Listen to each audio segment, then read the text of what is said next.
అసలు హనుమ యొక్క అనుగ్రహం కలగడానికి ఒకే ఒక ప్రధాన మార్గంగా చెప్పబడినది ఏది అంటే హనుమత్ ప్రదక్షిణములు.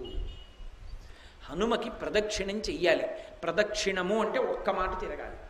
కానీ అది 3 మార్లు తిరగచ్చు, 5 మార్లు తిరగచ్చు, 7 మాటలు తిరగచ్చు, 9 మాటలు తిరగచ్చు, 16 మాటలు, 21 మాటలు, 108 మాటలు.